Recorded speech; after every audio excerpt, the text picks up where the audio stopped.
继续来看客家贡献奖得主嘅故事，今年我来收奖嘅系拿到文学艺术类嘅文学美术类嘅得主嘅故事哦。先来看呢系讲到台湾农耕画作，佢当然会面到画家庄秋台，而系画家也作为26年嘅小学校长，而做教育同画图工作如为半个世纪嘅，所以已经退休几年，庄秋台还系持续以对地图嘅感情，画出台湾农村嘅生命力。那年法比建画，最先概念大家为首，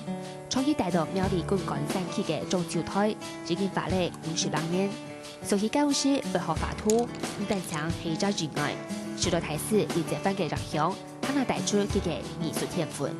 师范我教时呢，因为我从来忙是命过发笔的呢，所以讲当时的时太体就从初中毕业的。初中生革命中学出来嘅，所以佢也就画笔比我较好，所以我体堂美术课呢，真应我那么头塔，完全就去咁唔要让下书啊。到师范2年生的时间呢，去火柴我嘅清河的恩师啊，去那个中研院以前前院长李彦哲先生，李院长嘅家爸呢李策凡。佢教嘅時間就講哎呀，讓隨便這樣畫，哎呦，人就感覺到哦很神，所以非常被感動。當然我對音樂也有興趣，但是考慮嘅結果，人哋家庭背景，人家冇錢買鋼琴，也冇錢去做乜嘅東西，想嚟想去，係呢一筆一隻畫板，對我嚟講較輕鬆。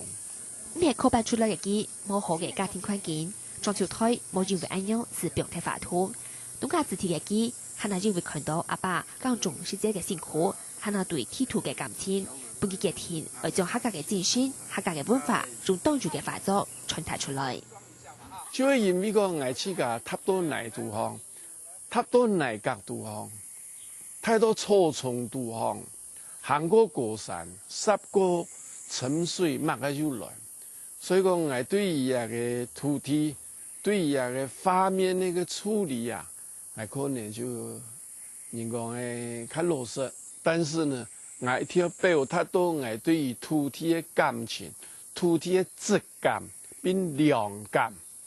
質感和量感呢，我都要表現出來。也無形中就等於豐富了我現在一個生命史，其實等於一個客家的文化史一樣嘅。是係安樣堅持嘅態度。廿10年來，莊秋台下晚唔是離開過以最後嘅客家農村，